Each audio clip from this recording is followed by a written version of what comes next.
Hello everyone. तो आज मैं फिर से वापस आया अपने चैनल की तरफ।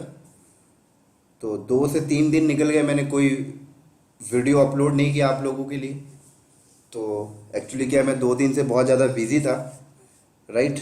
तो इसकी वजह से मैं कोई वीडियो बना नहीं पाया आपके लिए। और आज मैं थोड़ा सा फ्री हूँ और अभी रात के 1:15 बज रहा है। तो यही मेरे को एक टाइम मिला है फ्री, तो मैंने सोचा आप लोग को एक वीडियो बना के दे देता हूँ बढ़िया सा, ठीक है। तो शुरू करने से पहले मैं आपको बता दूं कि आज हम किस टॉपिक के बारे में बात करने जा रहे हैं। तो दोस्तों, आज हम जिस टॉपिक के बारे में बात करने जा रहे हैं वो हमारा टॉपिक है स्टोरेज। और आज हम बात कर रहे हैं AWS के ब्लॉक स्टोरेज के बारे में। तो चलो मैं यहाँ पे टाइप भी कर देता हूँ। आज हम बात करने जा रहे हैं AWS के ब्लॉक स्टोरेज के बारे में। मैं यहाँ पे लिख देता हूँ AWS ब्लॉक स्टोरेज।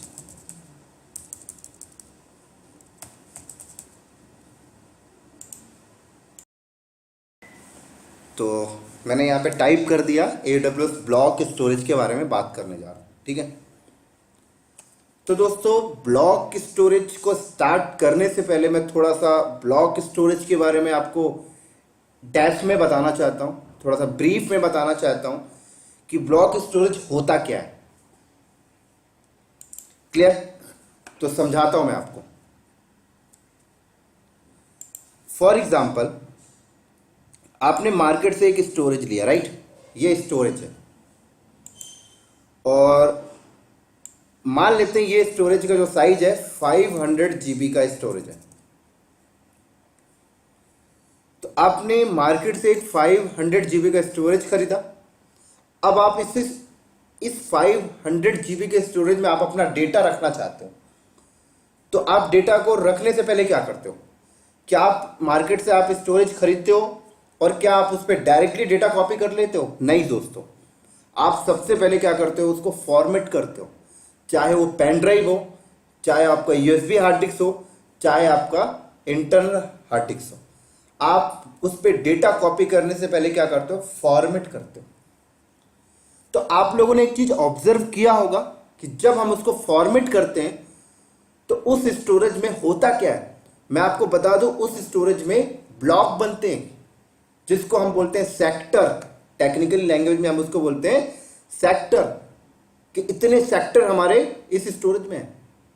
तो क्या बनते हैं दोस्तों? ब्लॉक बनते हैं और एक ब्लॉक का साइज होता है। तो मान लेते हैं कि यहां पर ब्लॉक बन गया, राइट। ये स्टोरेज में क्या हुआ, आपने फॉर्मेट किया तो ब्लॉक बन गया ऐसे। मैं बता देता हूं, इस तरह से आपका ब्लॉक बन गया। तो आपके 500 GB स्टोरेज में क्या हुआ, आपने जब फॉर्मेट किया तो उस पर ब्लॉक बन गए, राइट। एक ब्लॉक, 2 ब्लॉक, 3, 4, 5, 6, 7, 8, ऐसे आप मल्टीपल्स ब्लॉक्स बन जाते हैं। और ईच ब्लॉक का साइज होता है। हर एक ब्लॉक का क्या होता है?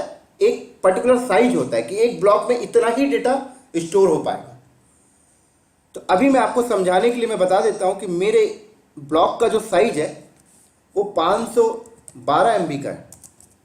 ऐसे समझो कि 500 GB का हार्ड डिस्क है, इसके अंदर ब्लॉक कितने? 1 2 3 4 5 6 7 8 9 10 11 12 13 14 15। तो 15 ब्लॉक मेरे पास है और हर एक ब्लॉक का साइज 512 MB का है, ठीक है। अब मैं चाहता हूं कि मेरे पास डेटा है, मेरे पास अपना डेटा है 2 GB का, राइट। मेरे पास अपना 2 GB का डेटा मेरे पास है और मैं 2 GB डेटा को इस पे स्टोर करना चाहता हूं, मतलब ये 500 GB हार्ड डिस्क पे रखना चाहता हूं, ठीक है। तो जब आप अपना 2 GB का डेटा इस 500 GB के हार्ड डिस्क में अगर आप कॉपी करोगे तो देखो यहां पर इस 500 GB के हार्ड डिस्क में कितने ब्लॉक है? 15। लेकिन मैं आपसे पूछूं कि 2 GB डेटा को स्टोर करने के लिए कितने ब्लॉक को ऑक्यूपाई करेगा, कितने ब्लॉक को रिजर्व करेगा? तो 4 ब्लॉक को ये रिजर्व करेगा, राइट। कितने को करेगा? 4। 1 2 3 4, क्योंकि एक ब्लॉक का साइज 512 MB का है। 4 ब्लॉक 2 GB डेटा को रखने के लिए इसने क्या किया, 4 ब्लॉक को रिजर्व कर लिया। तो अगर अब आपसे कोई पूछता है कि आपका 2 GB का डेटा किस स्टोरेज में आपने रखा, आपने बोला 2 GB का डेटा हमने एक स्टोरेज पे रखा है, और अगर आपसे कोई पूछे कि किस फॉर्मेट में सेव है, तो मैं आपको बता दूं आपका 2 GB का डेटा ब्लॉक के फॉर्मेट में सेव है, राइट। तो जब आपका डेटा किसी स्टोरेज में ब्लॉक के फॉर्मेट में सेव होता है दोस्तों, तो हम उसको कहते हैं ब्लॉक बेस्ड स्टोरेज। तो ये एक डेफिनेशन है ब्लॉक बेस्ड स्टोरेज की, ठीक है। तो आज हम पढ़ने जा रहे हैं कि AWS के ब्लॉक बेस्ड स्टोरेज के बारे में। तो बहुत इंपॉर्टेंट पार्ट है, समझ में आ रही होगी मेरी बात आपको, मैं क्या बात करने जा रहा हूं। बहुत ही इंपॉर्टेंट पार्ट के बारे में आज हम आप लोगों से बात करने जा रहे हैं। क्लियर।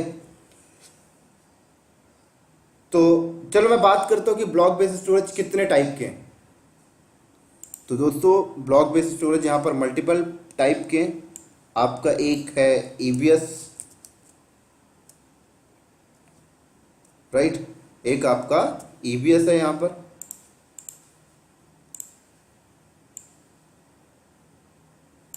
और दूसरा है यहां पर हमारा EFS,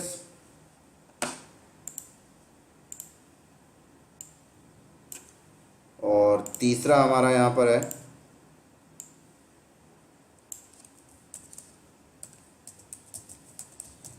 ephemeral storage,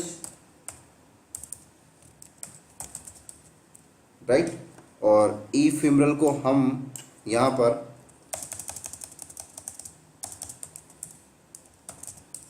instance storage के नाम से भी कॉल करते हैं, और इसी को हम बात करें तो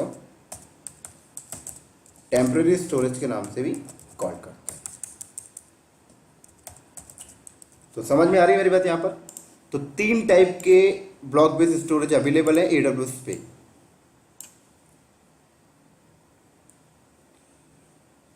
और अगर मैं बात करता हूं EBS स्टैंड फॉर, तो मैं आपको बता दूं EBS स्टैंड फॉर होता है इलास्टिक ब्लॉक स्टोरेज, ठीक है, ये हमारा EBS स्टैंड फॉर। और अगर मैं EFS स्टैंड फॉर की बात करूं, तो हमारा EFS स्टैंड फॉर होता है इलास्टिक फाइल सिस्टम। क्लियर। तो AWS ब्लॉक बेस्ड स्टोरेज में एक EBS है, stand for elastic block storage, एक EFS है, stand for elastic file system, और तीसरा ephemeral है, जिसको हम इंस्टेंस स्टोरेज और टेम्परेरी स्टोरेज के नाम से कॉल करते हैं। क्लियर। अब अगर आप EBS की बात करते हो और अगर आप EBS के अंदर जाते हो, तो मैं आपको बता दूं अगर आप EBS के अंदर जाते हो तो आपको EBS के भी मल्टीपल पार्ट मिलेंगे। जैसे आपको EBS का एक पार्ट मिल जाएगा यहां पर SSD वॉल्यूम। क्या दोस्तों, SSD। और SSD स्टैंड फॉर बात करूं तो सॉलिड स्टेट ड्राइव। क्या, SSD स्टैंड फॉर होता है सॉलिड स्टेट ड्राइव। हमारा SSD स्टैंड फॉर क्या हुआ, सॉलिड स्टेट ड्राइव। और इसी का एक पार्ट होता है HDD, और HDD स्टैंड फॉर क्या होता है, हार्ड डिस्क ड्राइव।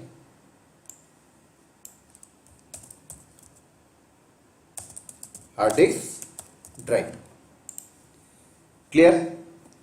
और ऐसे ही अगर आप SSD और HDD की बात करो, तो मैं आपको बता दूं SSD हार्ड डिस्क आपकी बहुत ज्यादा फास्ट होती है कंपेयर टू HDD, और ये चीज आपको पहले से क्लियर है। और अब मैं बात कर रहा हूं अगर आप SSD के अंदर जाओ तो आपको यहां पर भी मल्टीपल पार्ट मिलेंगे। लाइक आपको एसएसडी के अंदर एक आपको मिलेगा GP2, क्या मिलेगा? GP2। और दूसरा आपको मिलेगा एसएसडी के अंदर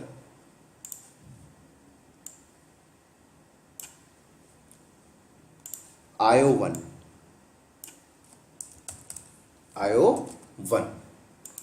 ऐसे ही आपको HDD के अंदर मिलेंगे दो पार्ट, एक आपको मिलेंगे यहां पर ST1 और दोस्तों एक मिलेगा आपको यहां पर SC1, राइट। ऐसे ही आपको EBS के अंदर भी एक और आपको यहां पर मिलेगा, मैं यहां पर लिख देता हूं, थोड़ा सा जगह की वजह से मैं दोबारा यहां पे कर रहा हूं।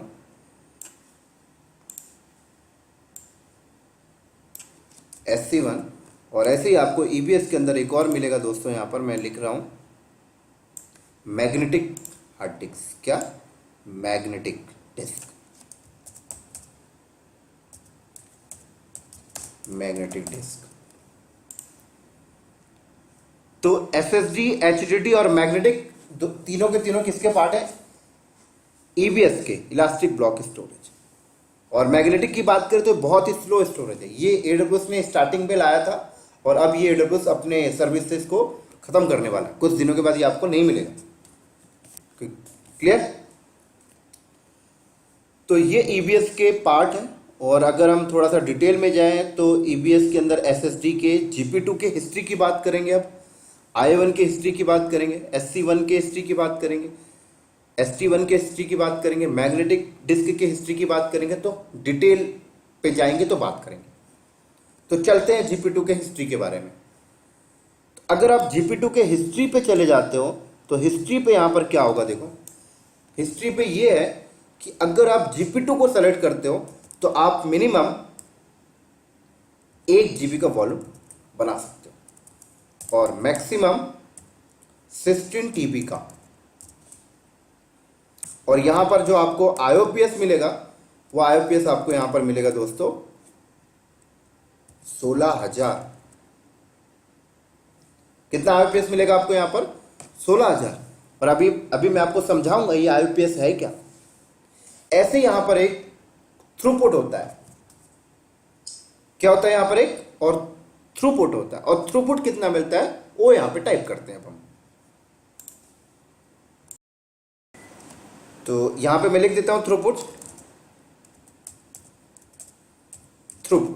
और थ्रूपुट दोस्तों आपको यहां पर मिलेगा 250 MB, राइट। तो ये आपका GP2 की हिस्ट्री है। किसकी हिस्ट्री है ये? GP2 की हिस्ट्री है। क्लियर? तो अब मैं आपको समझाता हूं। मिनिमम वॉल्यूम का साइज 1 GB आपको समझ में आ गया, मैक्सिमम वॉल्यूम का साइज आपको 16 TB समझ में आ गया। अब ये IOPS क्या है इस चीज को समझो। तो दोस्तों ये जो IOPS है ना, ये होता है इनपुट आउटपुट पर सेकंड। और एक डिस्क का परफॉर्मेंस IOPS पे ही डिपेंड करता है।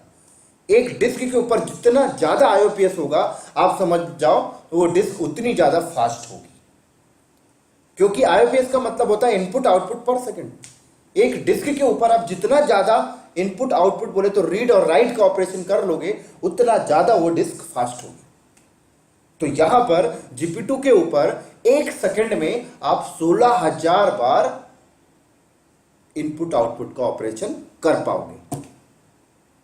एक सेकंड में 16,000 बार आप रीड राइट का ऑपरेशन कर सकते हो। थोड़ा सा ब्रीफ में समझाता हूं। मान लो ये आपका डिस्क है और इस डिस्क के ऊपर आप रीड राइट कर रहे हो। इस डिस्क के ऊपर आप क्या कर रहे हो दोस्तों? Read write. ये जो मैं लिख रहा हूं डॉटेड, आप समझ लो रीड राइट हो रहा है। तो एक सेकंड में आप 16,000 बार कर रहे हो सर। यहां पर एक सेकंड में 16,000 बार ये चीज हो रही है। एक डॉट का मतलब एक रीड राइट ऑपरेशन। तो एक सेकंड में हम यहां पर 16,000 बार कर रहे हैं, राइट। तो उसको कहते हैं आईओपीएस, इनपुट आउटपुट पर सेकंड। तो जीपी2 डिस्क के ऊपर एक सेकंड में 16,000 बार आप इनपुट आउटपुट ऑपरेशन कर रहे हो। क्लियर। अब बात करते हैं थ्रूपुट की। थ्रूपुट क्या है? थ्रूपुट बोले तो डेटा का साइज। आप एक सेकंड में 16,000 बार रीड राइट का ऑपरेशन कर रहे हो, बट एक बार का साइज कितना है? रीड राइट का ऑपरेशन कितनी बार हो रहा है एक सेकंड में? 16,000 बार, बट एक बार का डेटा का साइज कितना है? 250 MB।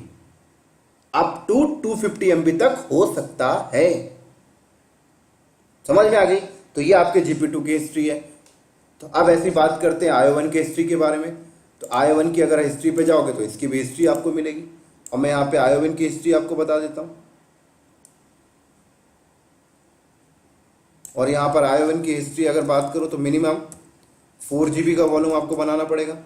मैं यहाँ पे लिख देता हूँ मैक्सिमम आपको 16 TB, जगह नहीं है मेरे पास इसलिए साइड पे लिख रहा हूँ। ऐसे यहाँ पर अगर मैं IOPS की बात करूँ तो IOPS यहाँ पे आपको 64,000 मिलेगा। और ऐसे यहाँ पर थ्रूपुट की हम बात करें तो यहाँ पर आपको थ्रूपुट 1000 MB मिलेगा। तो देखा जाए आपका IO1 का परफॉर्मेंस और अच्छा होगा, क्योंकि IOPS भी ज़्यादा है और थ्रूपुट भी ज़्यादा है। क्लियर। तो ये चीज़ें आपको समझ में आ रही होंगी।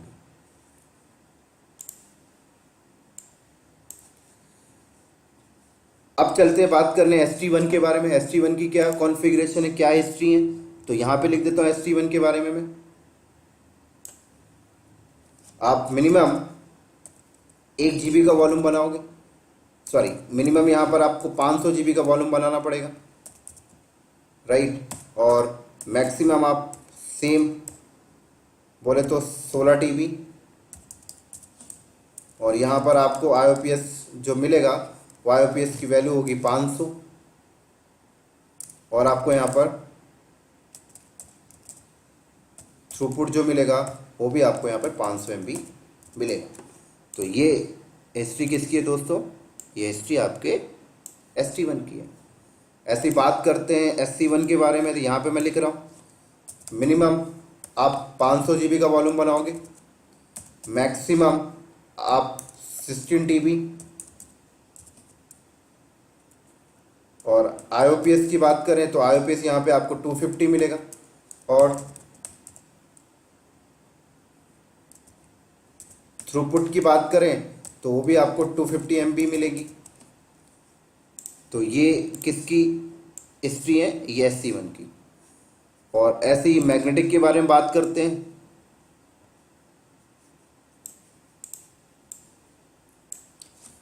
तो मैग्नेटिक मिनिमम आप 1 GB का वॉल्यूम बनाओगे, मैक्सिमम आप 1 TB का वॉल्यूम बनाओगे।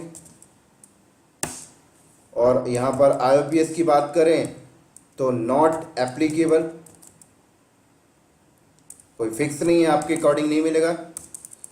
और थ्रूपुट की बात करें तो थ्रूपुट भी आपको यहाँ पर नॉट एप्लीकेबल है दोस्तों। तो ये आपके मैग्नेटिक डिस्क की हिस्ट्री है, और ये हिस्ट्री आपको याद होनी चाहिए क्योंकि इंटरव्यू में ये सारी चीज़ें पूछते हैं।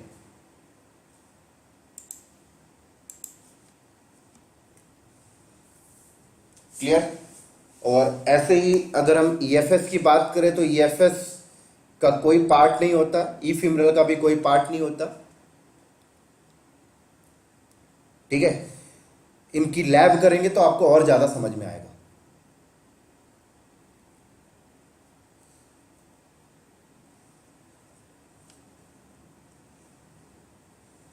क्लियर। तो चलो इनकी लैब करने चलते हैं।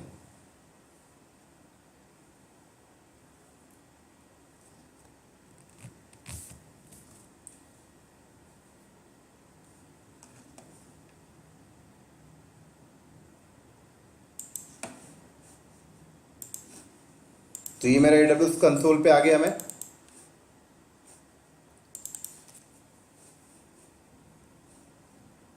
मैं एक काम करता हूँ, ये हमारी EVS वॉल्यूम की जो थ्योरी थी, थ्योरी को मैं यहीं पे कंप्लीट करता हूँ। लैब के लिए मैं नेक्स्ट वीडियो बनाता हूँ, ठीक है, क्योंकि वीडियो बहुत ज़्यादा बड़ी हो जाएगी तो बोरिंग हो जाती है। तो ये थ्योरी की वीडियो थी, यहीं पे इसको स्टॉप करता हूँ और लैब की वीडियो नेक्स्ट बनाता हूँ, राइट।